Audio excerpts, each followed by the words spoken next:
Noi. I'd like to welcome back Noi, who was in New York with her students for a competition at the Carnegie Hall, and they received high honors, and two of her students took first place trophies. So, congratulations, Noi, and welcome back. And now you can share our prelude.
Aloha on this blustery day in Hawaii.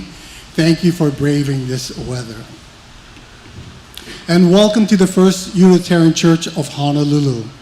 We are a beloved community, boldly growing, join me please, compassion, justice, and joy. Whether in person or online, you are welcome here. Join me in receiving our Zoom congregants this morning.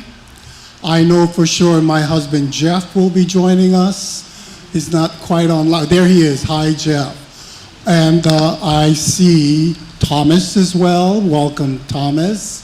I see Esther. Good morning, Esther. And is that Phyllis? Who's that? Jill, and who else? Help me, folks. Am I missing? And Jill, hi, Jill. Barbara and Terry. Have we covered all of our Zoom congregants? And Laurel. Welcome, and thank you all for joining us each morning. And Kimberly. Yes, hi, Kimberly. Sorry about that. Welcome, welcome, welcome. And for those in the sanctuary, are there any first-time visitors here who would like to stand and introduce yourselves? Please, I see a show of hands. Would you please? My name's Maria. I'm from Maui, and I'm their niece. It's like the first time kind of really being in a church when I was younger. And I'm really open and excited to hear what there is to learn and kind of be involved in the community. Thank you, welcome. So much to learn in this wonderful community. Thank you for being here. And also welcome, oh, I see another show of hands, please.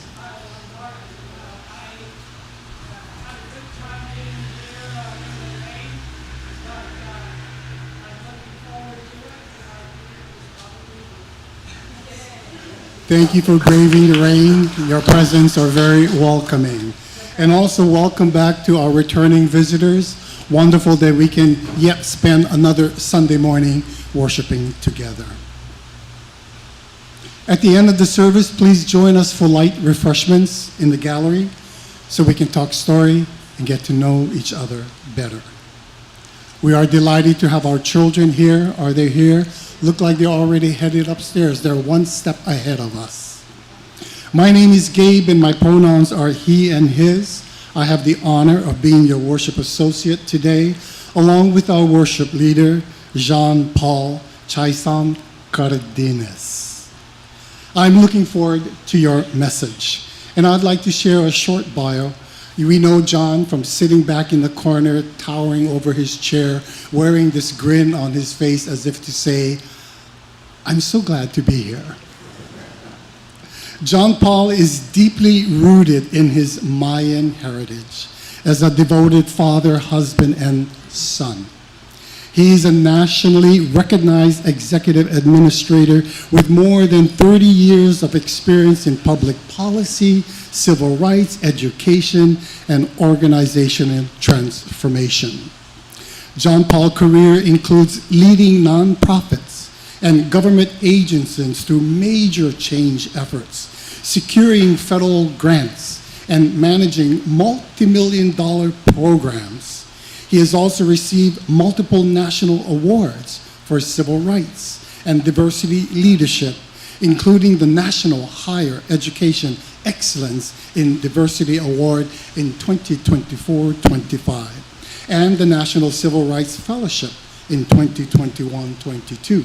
He earned his doctorate degree in educational leadership and policy from the University of Iowa, Masters of Social Work degree with honors from the University of Iowa in Iowa City, and a Bachelor of Arts degree in Sociology, Liberal Arts from St. Mary University in Leavenworth, Kansas. John Paul spent one of his first days as director of the Hawaii Children Action Center, or HCAN, meeting outside, surrounded by a lo'i on the east side of Oahu with his staff. And not long after, he was spotted at the Hawaii State Capitol doing his thing, what he does best, at the opening day of the 2026 legislature session. He says, I'm fortunate to work with such kind, wonderful, and smart people. I'm here to learn a lot and to support this organization with 30 years of history. He told the Aloha State Daily, something I bring is methodical thinking. Something he brings is methodical thinking. We must be diligent about conversing with parents so the bills we're pushing through align with their values for their children. It is important, he said, to make such that link is clear, establishing that their voices are amplified.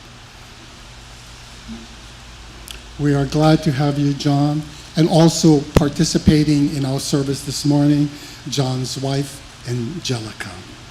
We'd like to extend aloha to all of you for choosing our congregation to worship here today.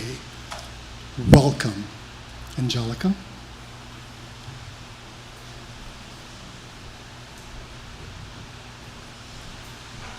Hello, it is an honor to actually get to do this because I see people do it every week and I'm excited to do it today.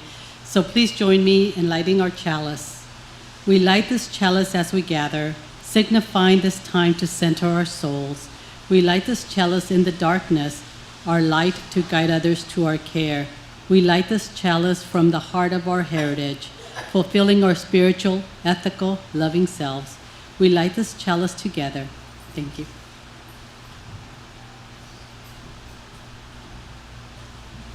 At this time, if you're willing and able, please stand and join us in our hymn of the month, number 346, Come, Sing a Song with Me.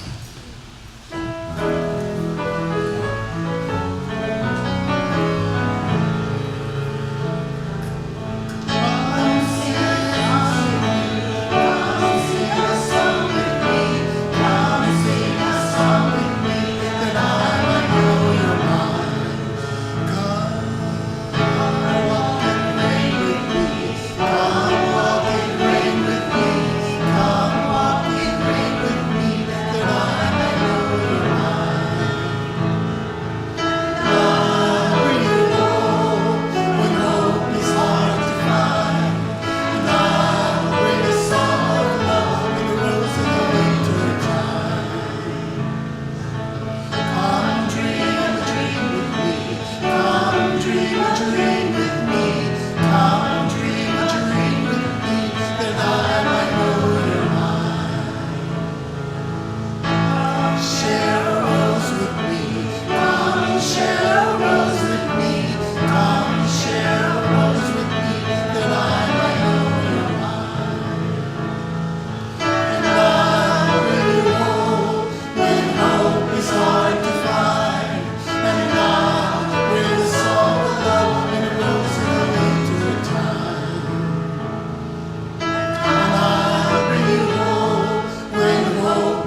in a winter time, and a rose in a winter time.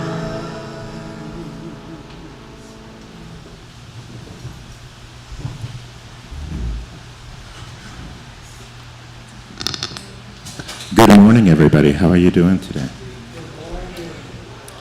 So this is an amazing honor for me and a pleasure to have a chance to kind of thank you all for welcoming me and my family here to Hawaii. We just moved here. I came in January and Halika came in February, so we're just babies on the island. But there's a few things that I've already found out, and some things that I did not understand or expect. And one of them is how close traditional Hawaiian native culture is in my Maya culture. And it's just amazing to me, and it's just been a foundation of making me feel at home. I mean, even the geography is so similar. Hawaii, known for its volcanoes, Guatemala has 23 different volcanoes, right? The water, the mountains, Guatemala is very, very mountainous. And those things are like make me feel physically like I belong here. On top of that, it's the culture itself. For example, the end of aloha, I found out, is breath. And for Mayan Indians, breath is how humans came alive. They got the breath from the sky, right? And so the reality in the concept of aloha, which I just thought was a word before it moved here, and the depth of it when it's enmeshed in the culture. And that to me is very much like agape in Christianity, or the heart of the sky in my culture, right? Heart of the sky is aloha in many ways. It's that sense of loving others. And so that's what I'm going to talk about today. And so I'm going to leave you with kind of a little bit of a message, and then I'll come back. If we can go to the first slide, that would be great. This is my mother and my aunt. We are Mayan Indians by descendants here. Family is Maya. And so, and that is part of what I bring into my spirituality. And we chose to come to the Unitarian Church because we feel at home. This is not the first time that we've been there. We started actually in Des Moines, Iowa. We were married by a Unitarian pastor called Salome Rahim. By the way, I named my daughter Salome after her. And so, and then in West Hartford, Connecticut, we also were at the Unitarian Church. But there's something very special about this one. This one just feels different in a really kind way. So here's the story for today. This is where we'll start. They say that long ago in a strange land, can we go 2 slides, please? They say that long ago in a strange land across the sea, a land called Greece, a musician named Orpheus walked alone in the underworld. He carried nothing but his grief and a single name trembling from his lips: Eurydice.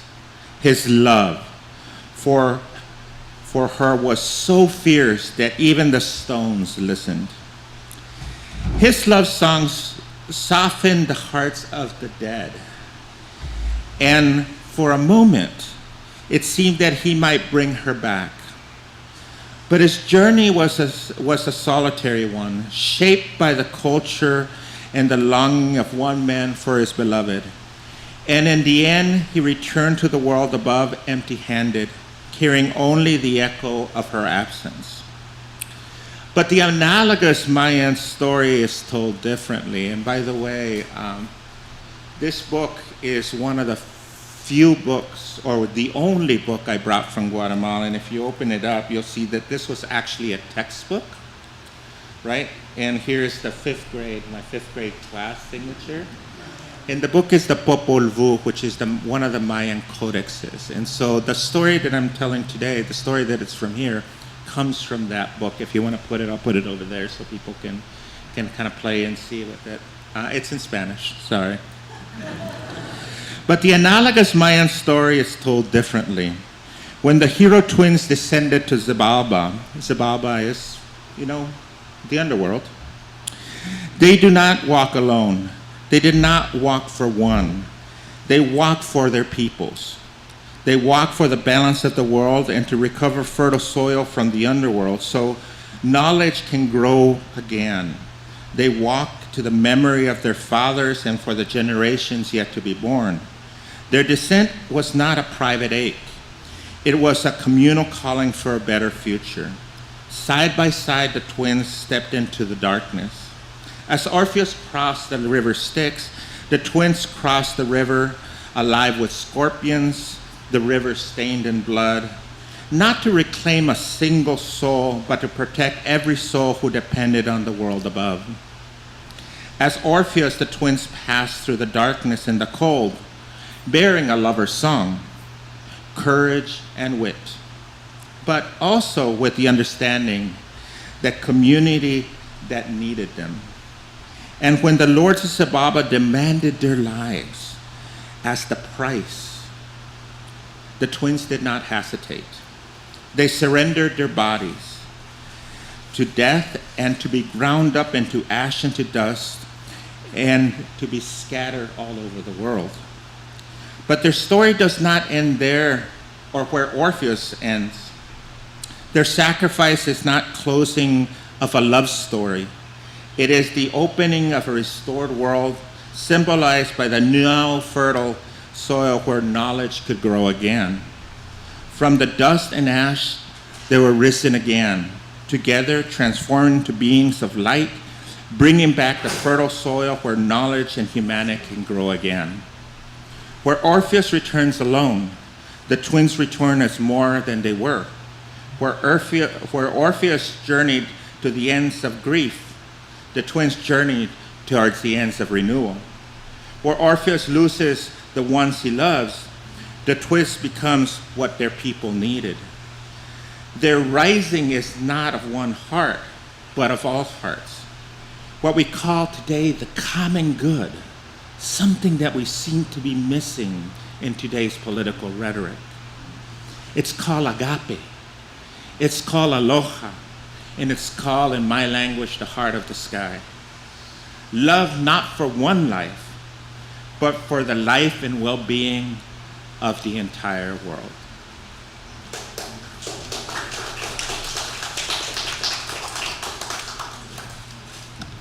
At this time, please rise if you're willing and able and join us in our hymn, number 305, De Coloras.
That was a wonderful song, and you all sounded so de colores.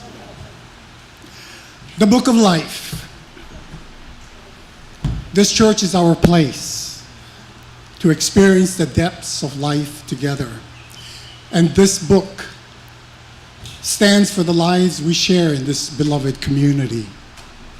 Some of us, our joys and concerns are recorded in this book, and others see this book and know that they can share their joys and concerns freely with one another while chatting after the service, perhaps with our worship leader, perhaps with Reverend Deborah, maybe the care team. And now you can share your joys and concerns and share the cares of others in our community newsletter and on our website. The Book of Life stands for all the ways we may share our cares here today. There are no concerns recorded in our book.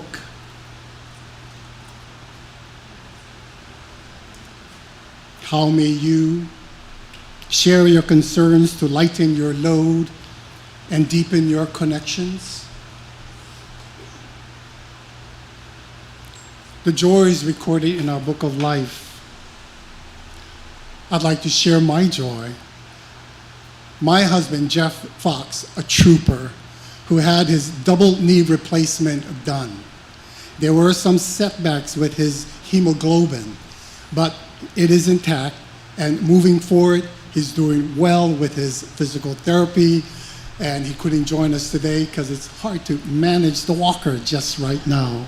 We love you, Jeff. Also, I have great news. My heart is filled.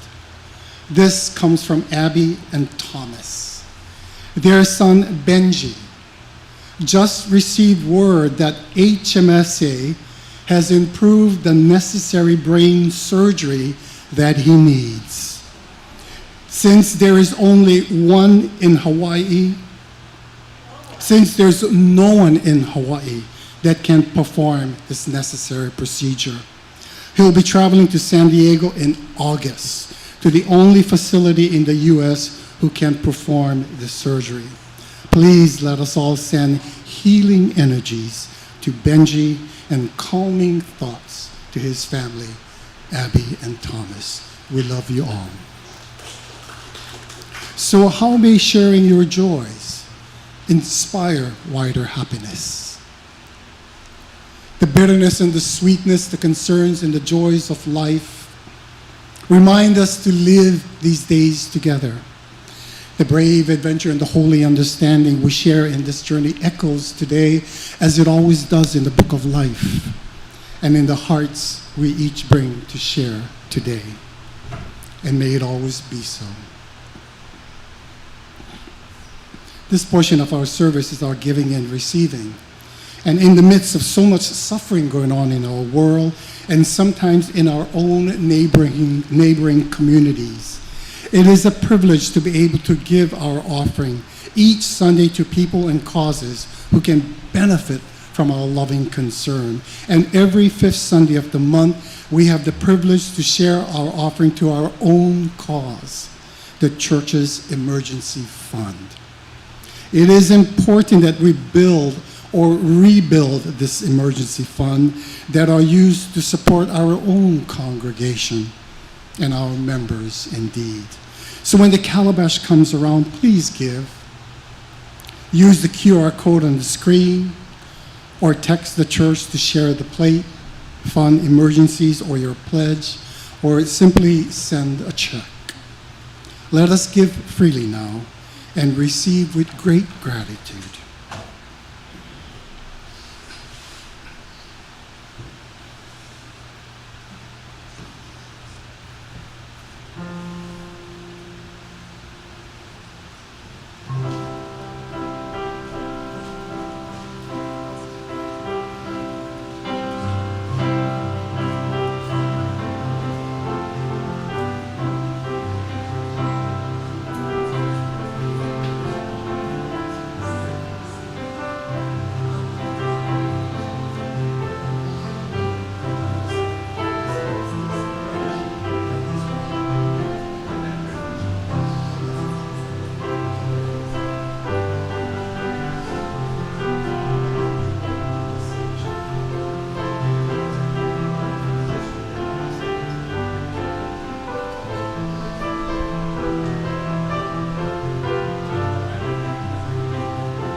Your gifts and your offering help continue our ministry in this church and beyond the walls.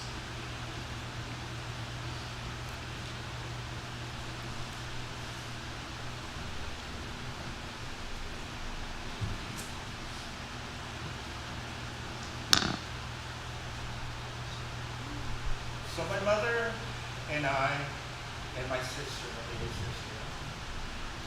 So my mother and I and my baby sister came to the United States not because we chose to. We came to the United States because we had to. It was our journey. It was our Xibalba, if you want to call it like that. And so it is really interesting that we landed in the cultural mecca of the United States. This is our house. When we moved to the United States. It's in Cheyenne, Wyoming, a great place for Guatemalans, let me tell you. Not only that, but when we landed, because we didn't have enough money, we were escaping, right? We landed in Houston and drove in a burned out Ford Pinto, yeah, those that blew up when you hit them in the back, from Houston to Cheyenne. And when we arrived in Cheyenne, our trailer had burned out. This was December 18th, so it's the middle of the winter. And so my father and I, who I really didn't know very well, that's a long story, families are complicated, rebuilt this trailer, and my first experience with snow was in Cheyenne, Wyoming, building a trailer outside. And so that is really kind of the genesis of my immigration to this country. But it doesn't start there. It starts like with what we actually came because of, right? So this is a a church called San Sebastian in the capital of Guatemala. And if you look to the left, you see the edge of my school building. And if you look down, it was the house of then a priest, but later an archbishop called Monsignor Girardi. And so when I talk and I say why this work is so important to me, the work of extending Aloha, of extending Heart of Sky, of extending Agape to others, these are the two center point stories that make my life real. And they echo so much of what I feel is happening in the United States today. The first one is, if we can move one more, the story of my mother. My mother was an organizer. She was a teacher that really looked after and supported Mayan students. She was part of the teachers' unions. And for that, she was kidnapped and tortured. It is the reason we left the next day, because we got her back, thank goodness. Most people in Guatemala who disappeared simply didn't come back. We went through 36 years of civil war, by the way, started by the United States because they wanted the land.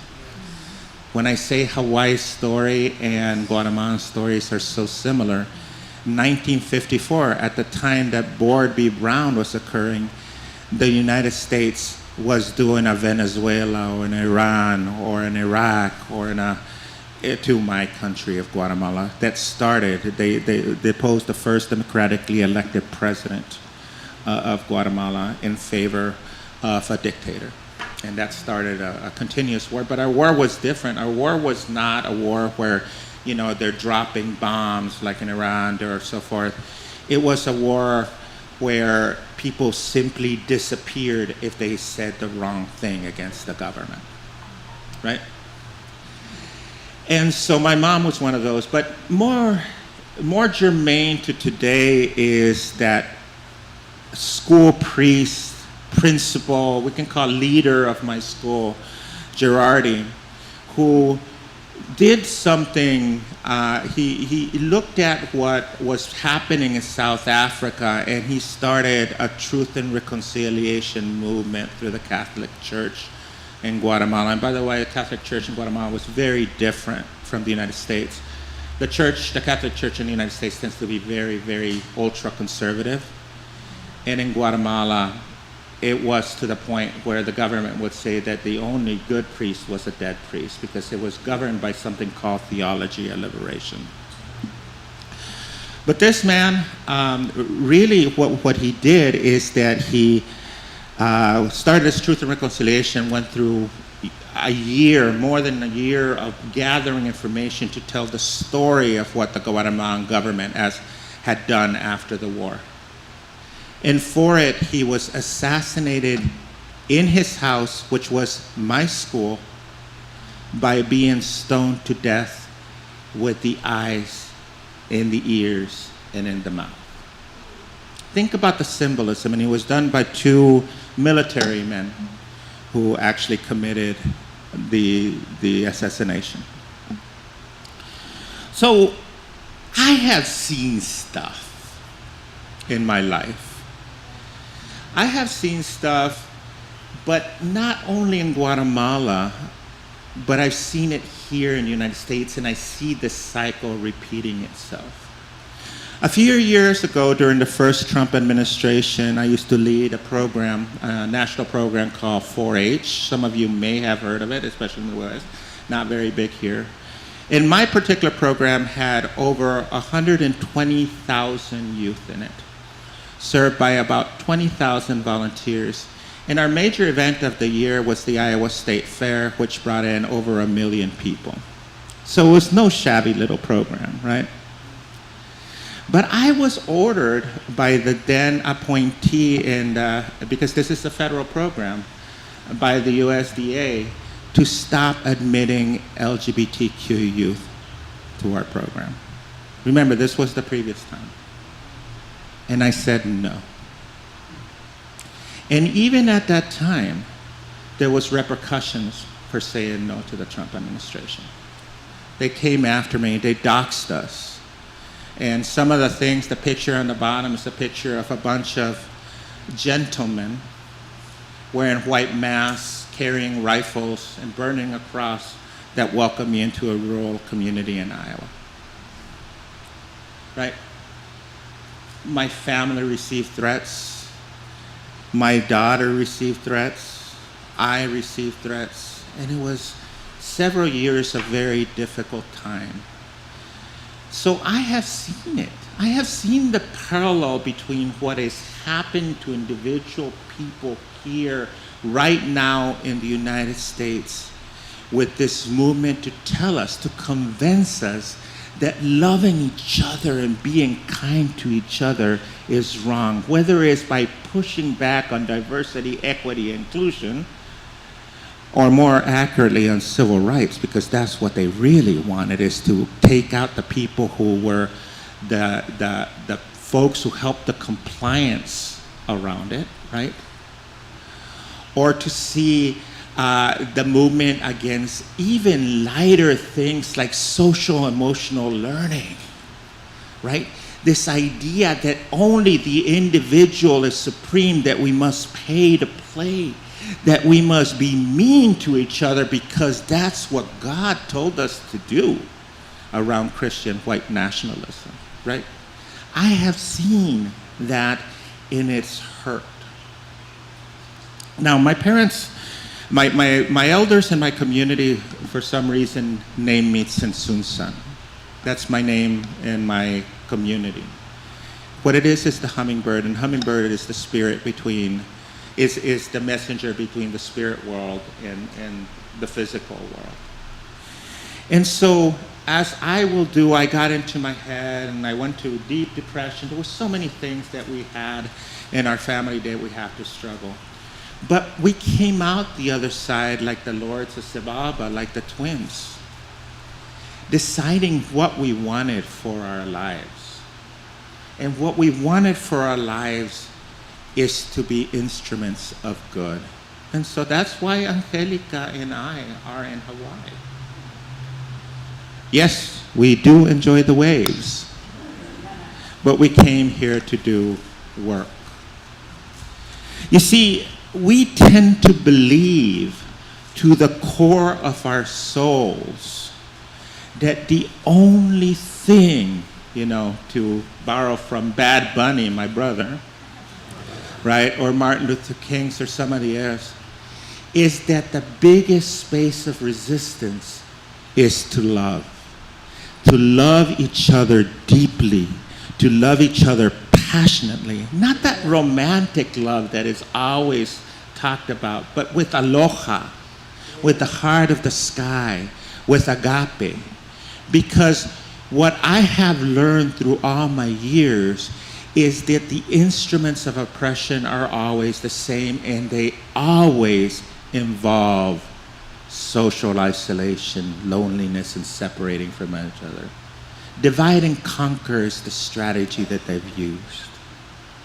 And if you can see it in every single one of the social evils, for example, at the individual level, we can see it when domestic violence occurs, and usually, yes, the man attacks the woman, isolates it from her family, or in child abuse, when the grooming involves separating a child from love by saying, we can't tell secrets, or so many other ways that we see it individual, but we also see it in society by those lines, those sayings that say African Americans are less than, their lives are less worth, people in the Congo are not as valuable as we are, or even telling the stories in a way that displays the humanity of every person. But what I've learned in my years is the only antidote to that is love. To love deeply. To go down into Xibalba. To take the pain, the story of Moses, right? So something better can come out at the end. And only to do it together. Two songs mean a lot to me in this that were played today. The first one is we shall overcome, because I truly believe we're in the cusp to overcoming. Remember that in domestic violence, the most dangerous place for a woman is right when she decides to leave the home. Right? I think our nation is about to leave the home. And that is dangerous. But I also love De Colores, because De Colores in Spanish was the anthem of my people, something we borrowed from the Catholics, to tell our story about coming together and having joy and loving each other, no matter how different we are. Because at the end of the day, that's what I think we're here to do. I'd like to ask you to join me in a little bit of a celebration, just a little bit of my culture for your culture, a little bit of a gift. I am going to burn a little bit of medicine, in this case sage, so if you are not able to breathe or something like that, I'm going to do it very lightly.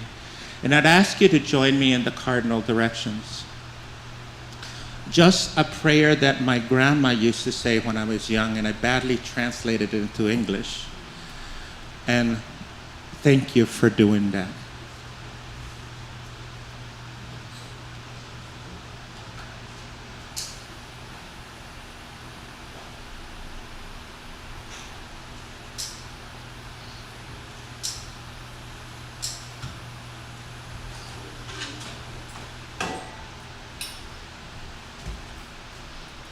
Can you please stand with me, if you're able? And follow John Paul's direction. Look east to where our Father's Son lifts himself from the edge of the world, teaching us gently that it is never too late to begin again. Look south to Mother Earth, who holds us in her wide, breathing arms, reminding us that every root, every river, every heartbeat is part of one's living body. Look west to our Mother Moon, who rises in her quiet power, showing us that life moves in circles, blossoming, fading, returning, each ending a seed for what comes next. Look north to our Father's sky, who stretches beyond our sight, inviting us to imagine a future where peace is ordinary and love is the way the world remembers itself. Amen.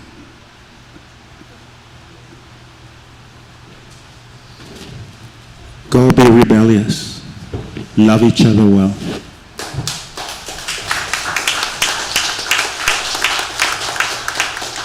And so I'm going to ask you to remain standing again for our next hymn, number 95, There Is More Love Somewhere.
There is more peace somewhere.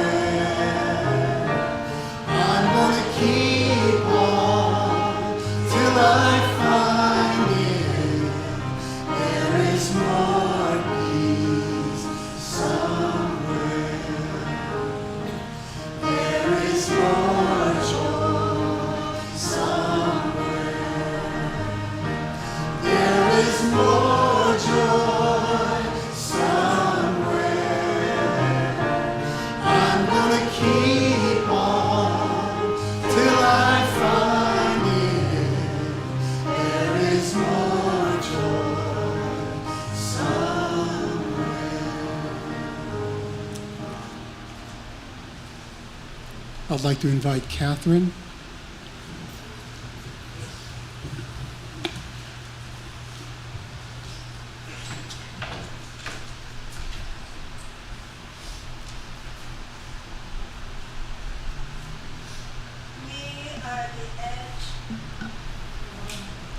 We are at the edge of a precipice, one that we had hoped to avoid. Some of us may feel the vertigo tug at us. We fear falling in. Nos da miedo caer. There are others among us who fear not the falling, but being pushed into the deep crevice. This is not the first time in history that we have been pushed to and over the jagged edge. This is not the first time, but it feels like the hardest time. So much is at stake. Hay demasiado en juego. We will be, we here are a sanctuary for one another. God, goddess, goddess of many names and no singular name, spirit of life, spirit of love. Be with us now. Help us hold this sanctuary for ourselves and for others who might not be able to hold it for themselves. For our beloveds who are gay, queer, gender non-conforming, or trans, we affirm you, we love you. To our immigrant siblings, we are glad you are here. We are made better by you. We are you. We support you. We love you. For women and those of us with uteruses, our bodies that face legislation and control, we honor you and we will fight for you. We love you. And an ode to our physical bodies and the bodies of our beloveds, no matter the ability, the shape or size, if you march for justice by rolling or walking, if your thinking diverges and prophetizes a new way, you are needed on our collective journey. We love you. Si su proceso de pensar profetiza un sendero nuevo, los necesitamos en ese peregrinaje colectivo. Los amamos. To our Black, Indigenous, and other siblings of color, we affirm that this is not your first betrayal. We celebrate you, and we are accountable to you. We love you. To those of you who have lost homes to fires, floods, tornadoes, and drought, as climate change, we will be like the cooling rain, the hands that construct a bridge. We will nourish you today, and for days to come, we love you. All of us here are a sanctuary against retribution, control, extermination. We are resistance. All of us here are a powerful sanctuary, one that provides a foundation, comfort, joy, a place from which we drink, the elixir of resilience, and where we also may stoke the forging fires of our faith. When the bombs fall, and today they fall, sent by a warmongering force, coaxed by moral failure, an aggressive and preventable war, we are a revolution. For For you are afraid and angry, be enveloped in this abiding love. For you, beloveds of the world, where the bombs are falling, we love you. All of us here together are a sanctuary to nourish, fiercely love, and fight for, not with, one another. Somos el refugio. Hoy nos lamentamos y mañana continuaremos la lucha de salvarnos del precipicio y de protegernos para que nadie sea arrojado. Today we may lament, But tomorrow we'll continue to pull ourselves away from the precipice, and we'll fight to protect others from being pushed in. And may it always be so.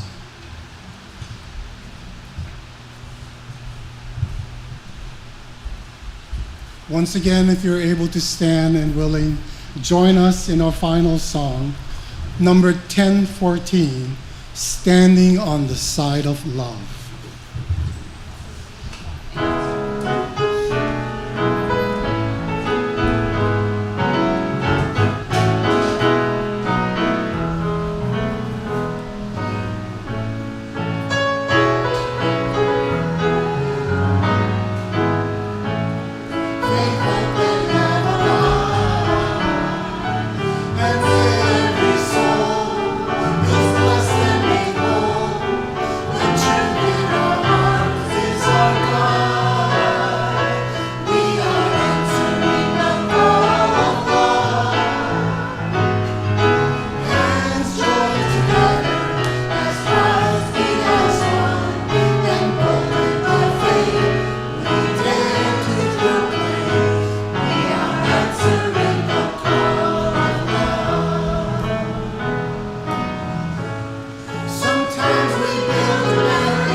Thank you. You all may be seated.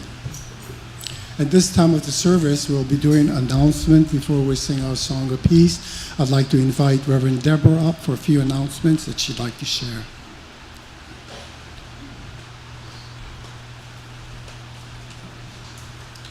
Aloha. This church lives and grows because of its volunteers. Today we see our volunteer music team, our worship associates. Soon we will enjoy our hospitality team's offerings. Building and Grounds has transformed things and made our ground solid this year. So much is happening. The board volunteers.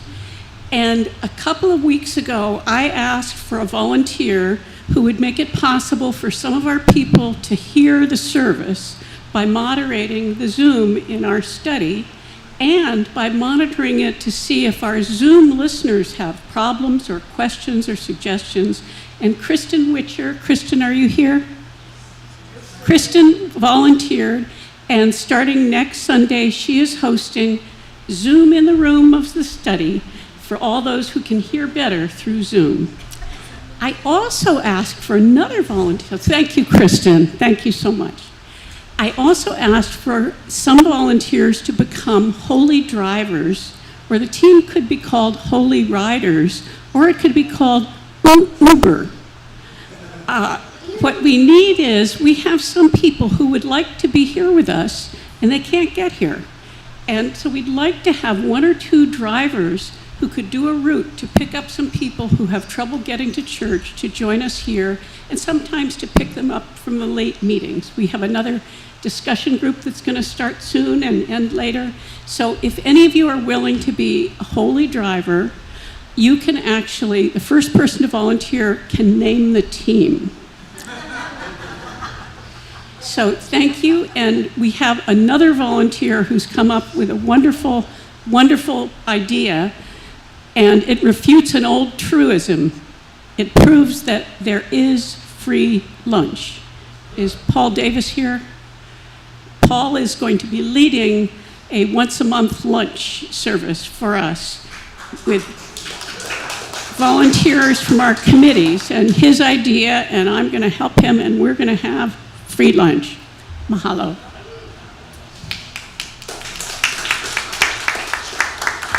Thank you, Reverend Deborah. And the keys look familiar? A set of keys with a clip for your belt.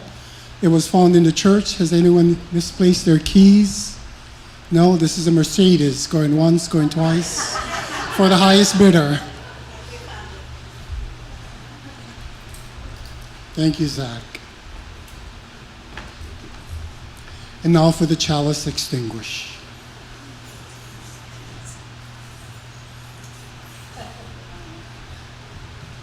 Once again, I'm honored to be here. My daughter was supposed to do this, but unfortunately she wasn't able to be here, so I got to do it again. So please join me in extinguishing the chalice. This chalice stands for us. We extinguish our light here, yet the commitment of the flame lives in us, marking our desire for enlightenment, constantly curious, uplifting by love, beckoning others to rely on us, sharing the light within us. We live in fairness, respect, and love. May it be so.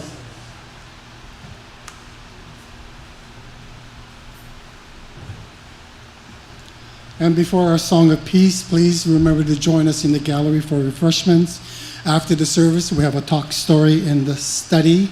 And please be in tune for our next week's Sunday service entitled, What's Laughter Got to Do With It? By our Reverend Deborah Bond Obson. Please join us next Sunday as well.